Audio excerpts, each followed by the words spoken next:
Shall we? No filters. Never. Shall we? Are we done?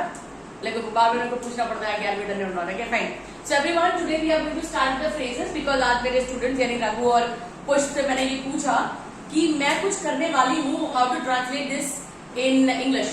तो रघु ने मुझे जवाब दिया I will about to do something और पुष्प ने दिया I will do something. तो दोनों ने भंड कर दिया अंग्रेजी की. So today that is the only reason we are going to have phrases today, right? So now let's see phrases का मतलब क्या होता है. पहले तो phrase को ये समझ लेंगे. Group of few words, शब्दों का एक समूह, right? जो एक मीनिंग बनाता है मगर एक कंप्लीट मीनिंग नहीं बनाता, उसे हम कहते हैं फ्रेज. जैसे मान लीजिए अगर मैं कह रही हूं आपसे कि यूज टू का मतलब ऐसा किया करते थे. अब ये इसको जब तक हम सेंटेंस में नहीं डालेंगे हम पूरा मतलब नहीं निकाल सकते. सो ऐसे कुछ वर्ड्स जो ग्रुप ऑफ वर्ड्स होते हैं, 2 या 3 शब्द का एक ग्रुप होता है, which has a meaning but not a complete meaning, is called as phrase, right? And today we are going to have the 3 phrases. Phrase number 1 is going to be about to. Second is going to be going to. And the last one is going to be sorry, likely to. Right? अब इन सब की जंग किसके साथ है? क्योंकि ये confuse करता है. Whenever we say this sentence, हम जब भी कोई सेंटेंस बोलेंगे, जैसे मानो मैं कह रही हूं कि मैं पढ़ने वाला हूं. फर्स्ट ऑफ ऑल अबाउट का हिंदी मतलब होता है कुछ करने वाले हैं. This is about to. Going to का मतलब होता है कुछ करने जा रहे हैं. और लाइकली टू का मतलब होता है कुछ करने की संभावना है.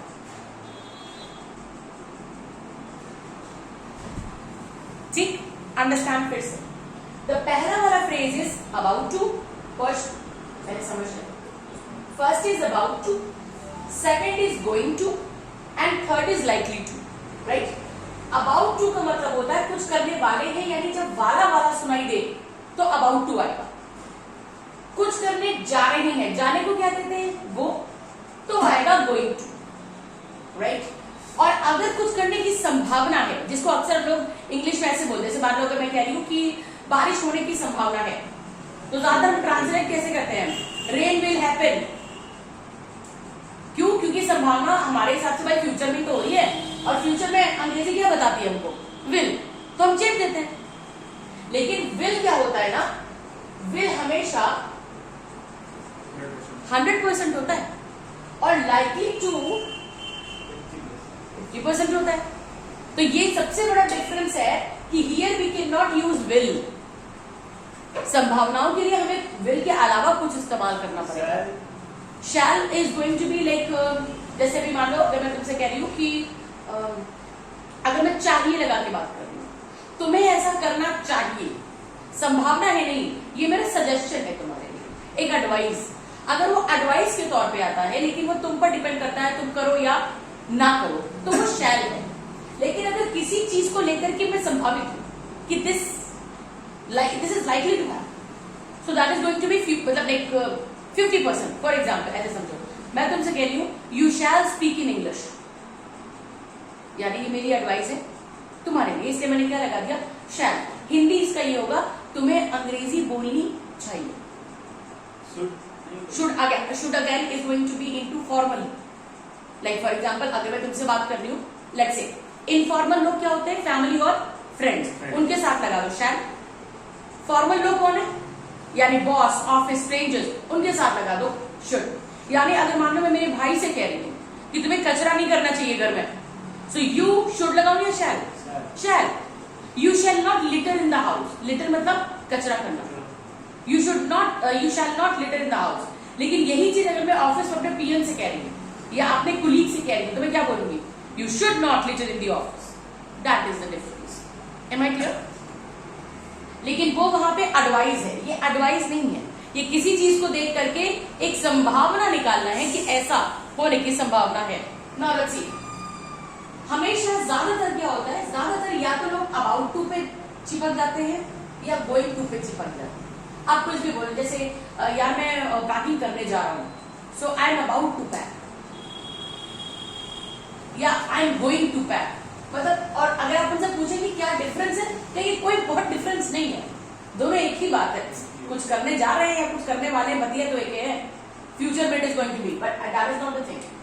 अबाउट टू बेसिकली मीन्स कि तुरंत का काम। If my spelling has a problem, please pardon me. तुरंत का काम, तुरंत का काम मतलब जैसे मान लो फॉर एग्जाम्पल अभी मतलब मेरा अगला काम ही वही है, राइट। ये तीनों के तीनों भाई जो हैं वो सपोर्ट इसी को करते हैं, विल को, क्योंकि जब भी आप ये लगा के कुछ बोलेंगे अंदाजा यही आता है कि फ्यूचर की ही बात हो रही है। अभी ये काम हुआ नहीं, मान लो फॉर एग्जाम्पल तुम्हारे आगे खाने की थाली रखी है और तुम खाना खाने, भाई थाली रखी है मतलब, राइट। तो अगर तुम मुझसे कह रहे हो कि और मैंने तुम्हें कॉल कर दिया, तो तुम मुझसे क्या बोलोगे कि मैम मैं खाना खाने वाला। क्यों? क्योंकि ये तुम्हारा तुरंत का अगला काम है। Yes, I am about to eat my food या I am about to take lunch, जो भी, राइट। लेकिन अगर इस काम को करने में वक्त लगने वाला है, तब गोइंग का मतलब क्या होता है, जाने में समय लगेगा ना। ये सबसे बड़ी this is going to be the thing कि इसको लगने वाला है टाइम। लाइक फॉर एग्जांपल अगर तुमने बनाई है तहरी या बनाया है पुलाव, और जैसे मैंने तुम्हें कॉल किया उसमें आ रही है सीटी, मैंने कहा क्या बन रहा है, मैम तहरी बनाइए, तो खाने जा रहे हो। हाँ, ये अभी मैं खाने ही जा रहा था। अब जा रहा था ने मुझे क्या हिंट दे दिया कि अभी तुम्हें तुरंत नहीं खाना है, अभी थोड़ा वक्त लगेगा, राइट। तो that is going to be I am going to eat food. मैं खाने जा रहा था, मैं खाने ही जा रहा था, I was somewhat going to. खाने ही का मतलब कि हाँ यही एक काम था, अगर संभावित तौर पे काम नहीं आया तो यही काम है। नाउ लेट्स सी, इन तीनों में जैसे हमने इतना भी देख लिया, एक और देखेंगे हम बात। Going to, about to, going to, likely to, इन तीनों में ही एक ही चीज आनी है। वर्ड की कौन सी फॉर्म है अभी मैंने बताया नहीं है, तुम खुद बताओ। वर्ब की कौन सी फॉर्म इसमें आ सकती है? I am about to eat food, I am going to eat food, I am likely to eat food. Eat ही आ रहा है ना, यानी वर्ब्स फर्स्ट।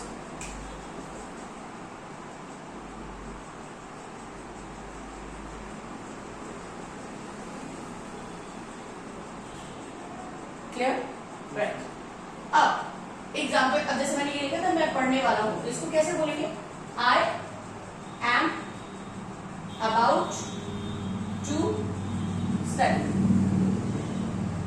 ऐसे ही तो होगा, राइट। और मैं यहां कह रही हूं मैं पढ़ने जा रहा हूं, दोनों में डिफरेंस क्या है? बात तो वही हो रही है, ये तुरंत तुम करने जा रहे हो और ये अभी पढ़ने जाने में तो टाइम लगेगा, राइट। अब इसको क्या बोलेंगे? I am going to study. और यहां ये कह रहा है मेरे पढ़ने की संभावना है। अब जैसे ये आ गया संभावना है, it is going to be I am likely to study। अब इसको ध्यान से देखना, इन तीनों में ही एक चीज देखो,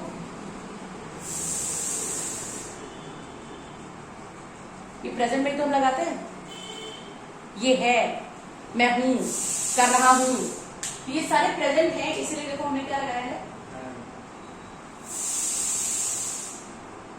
राइट। और अगर मान लो मैं कह रही थी मैं पढ़ने वाला था, मैं पढ़ने वाला था, जब तुमने कॉल किया मैं पढ़ने वाला था, या फिर मैं पढ़ने जा रहा था, लेकिन यहां हम था नहीं लगा सकते। क्यों नहीं लगा सकते? क्योंकि कोई भी संभावना पास्ट में नहीं होती। कोई भी पॉसिबिलिटी तो पास्ट में कहां होती है? जैसे अगर तुम कह रहे हो बारिश होने की संभावना है, तो इसका पास्ट से क्या मतलब? ये तो अभी के बादल देख के तुम फ्यूचर की बात कर रहे हो। तो that means some possibility has to do nothing with like ऐसे बोलते तो है बारिश होने वाली थी। वाली थी तो हम बहुत बता देंगे बारिश होने की संभावना थी लेकिन हुई नहीं। Yes. Now very cheap, it's a very big difference. Difference का मतलब क्या है? बारिश होने वाली थी, वाली थी का मतलब कि ये तुरंत का काम था मगर कुछ हुआ नहीं। लेकिन जैसे तुम संभावना लगा देते हो, इसका मतलब ये है कि तुम्हारा गेस था, ये कोई जरूरी नहीं था। मान लो तुम्हारे किसी फ्रेंड ने कोई गवर्नमेंट को कोई एग्जाम दिया, राइट, और तुमने देखा है वो पढ़ाई कैसे करता है, उसका तरीका तुमने देखा है, तो तुम क्या बोलोगे? तुम एक कवायद एक पॉसिबिलिटी लगाओगे, यार संभावना है कि उसका सिलेक्शन हो जाए, संभावना है, राइट, या संभावना है उसका सिलेक्शन ना हो। अरे क्या नहीं? लेकिन अगर आप ये कहते हो कि जब तक आप संभावनाएं लगा रहे हो, हम 50% पे जा रहे हैं, और हम हमेशा यानी कि इज अ बात प्रेजेंट लेके ही बात करते हैं, उसका सिलेक्शन होने ही वाला था कि पेपर ही कैंसिल हो गया, राइट, होने ही वाला था, यानी ये काम तुरंत का होने वाला था, मगर ये सारा रायता फैल गया, फालतू का काम हो गया। Yes, he was about to get selected, but the paper got cancelled. Are you getting? This is how we go with it. ऐसा होने वाला है, तुरंत का काम, ऐसा होने जा रहा है, थोड़ा वक्त लगेगा, ऐसा होने की संभावना है, हो भी सकता है और नहीं भी हो सकता है।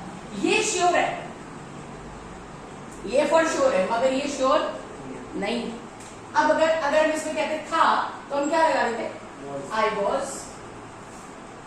वॉज, और यहाँ पे तो उससे कोई मतलब है ही नहीं। तो यानी हमारा स्ट्रक्चर क्या बन रहा है? पहले सब्जेक्ट आता पड़ेगा, सब्जेक्ट के बाद हमेशा या तो इज, एम, आर आएगा, या फिर वॉज और वर आएगा। प्रेजेंट के लिए इज, एम, आर। अब अगर मान लो यहाँ पे आई नहीं होगी, ही होता तो इज, ओके। इसके तुरंत बाद हमारा आएगा अबाउट टू, और इसके तुरंत बाद हमारा वर्ब्स, हमारी वी भी वन आएगी, और इसके बाद ऑब्जेक्ट आएगा। लेकिन ऑब्जेक्ट कैसा होता है? ऑप्शनल, इसलिए मैंने भी नहीं लगाया। मान लो अगर मैं कहती I am about to study now, तो नाउ क्या हो जाता हमारा? ऑब्जेक्ट हो जाता, English, study maths, whatever, right. अब हमने वो नहीं लगाया तो हमारा ऑब्जेक्ट नहीं आया, because it was not important. अब यहाँ पे क्या है? सेम चीज आएगी, सेम चीज। देखो, पहले सब्जेक्ट, प्रेजेंट के लिए इज, एम, आर, और पास्ट के लिए वाज, वर। इसके तुरंत बाद going to, and then verbs first form, and then object. Same चीज है, कोई चेंज नहीं था, सिवाय एक बात की कि यहाँ अबाउट टू लग रहा है और यहाँ गोइंग टू लग रहा है। यहाँ पे भी सेम है, इसीलिए ये फ्रेजेस मैंने एक साथ रखे। अब चूंकि ये सिर्फ प्रेजेंट में आता है, तो इसके पास ऑप्शन सिर्फ इज, एम, आर का है, और इसके तुरंत बाद we are having likely to, और लाइकली टू के बाद हमारे पास फिर से वी आ गया, और फाइनली ऑब्जेक्ट।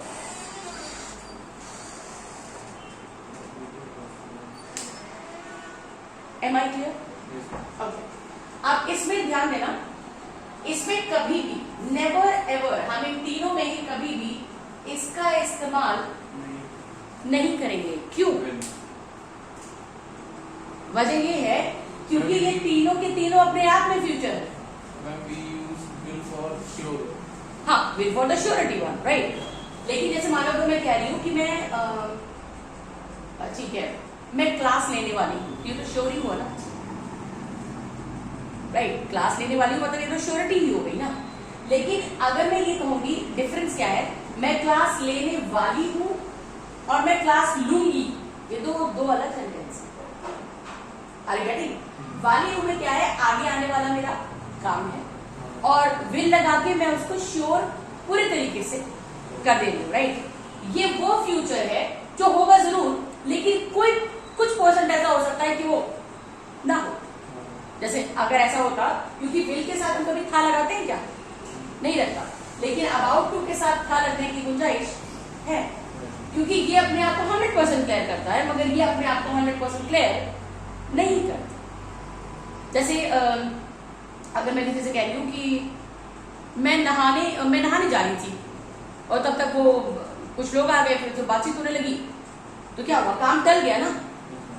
लेकिन विल अपना काम नहीं टालता। श्योर, अगर किसी ने कह दिया कि आई विल किल यू, मार दूंगा मतलब मैं मार दूंगा, अब ये मतलब ये करना ही करना है मेरे को। लेकिन अगर मैं कह रही हूं I am about to kill somebody, about to का मतलब क्या होता है? तुरंत होने वाला काम। लेकिन तुरंत होने वाले काम में थोड़ी सी गुंजाइश छोड़ देता है, होगा या फिर नहीं होगा। इसीलिए होगा के लिए हूं लगाता है और नहीं होगा के लिए था लगाता है। सेम चीज ये बंदा भी करता है, लेकिन चूंकि संभावना अपने आप में एक ऐसा शब्द है which means it is not sure, वो तो 50% है। मतलब यानी अगर मैं कह भी रहा हूं तो सामने वाला माने न माने, यहां तक की लिमिट हो सकती है। Am I clear? जैसे भाजपा दुनिया बदल देगी, अब इसको ट्रांसलेट कैसे करेंगे? द पार्टी भाजपा, संभावना वर्ड नहीं लगाया मैंने, लेकिन कहने का मतलब यही था, यही मैं बताने की कोशिश कर रही हूँ। अगर कोई ये कहता है पता है भाजपा ना एकदम काया पलट कर देगा भारत का, तो कहने की क्या कोशिश कर रहा है? वो विल लगा के बात नहीं कर सकता, क्योंकि वो श्योर नहीं है। या तो वो ये लगा दे, या वो ये लगा दे कि कुछ वक्त के बाद करेगा, या फिर अपनी संभावना क्लियर कर दे। यानी BJP party is going to, BJP party is about to, and BJP party is likely to. अब ऐसे समझो, मैं देख रही हूं कि मेरा स्टूडेंट, मैं पढ़ा रही हूं और वो फोन पे देख रहा है कौन, तो उसके एक्सप्रेशन से मुझे पता चली कि वो अलग लेवल की मजे ले रहा है।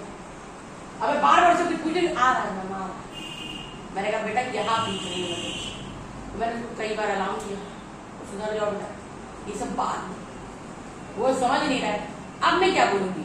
बेटा मैं तुम्हें सूतने वाली हूं, मैं तुम्हें सूतने जा रही हूं, मेरे तुम्हें सूतने की संभावना है, या मैं तुम्हें अभी सूत दूंगी? विल, श्योरिटी है, राइट? ओके। दूसरा, if the two students are talking and the teacher is explaining, अब एक टीचर के एक्सप्लेन करने से ये थोड़े है कि जो अंदर का गुबार है वो कहाँ निकलेगा, और कुछ बताना है आपस में। अब वो वेट करते हैं कि पलटे तो हम थोड़ा बतिया लें, वही टाइम है, गोल्डन पीरियड है। तो उस वक्त जैसे मैं बार बार पलट रही हूँ, बतिया रहे, मैं हट रही हूँ तो फिर हट जा रहे हैं, yes ma'am, yes ma'am, yes ma'am, yes ma'am, yes ma'am, फिर पलट रही हूँ, फिर शुरू हो जा रहा है। तो अगर मैं कह रही हूँ बेटा ऐसा है, अब मैं तुम्हें सूतने वाली हूँ, यानी अब पढ़ाई के बाद अगला काम तुम्हारा वाला है। So I am about to thrash you, right? और मैं बाकी सुनते कह रही हूँ अब मैं इन्हें सूतने जा रही हूँ, तब तक तुम ये कॉपी कर दो। I am going to thrash them, you people copy it. बेटा तुम्हारी हरकतें देख के मुझे लग रहा है संभावनाएं निकल रही, तुम बहुत तबीयत से मारे गए, यू आर लाइकली टू।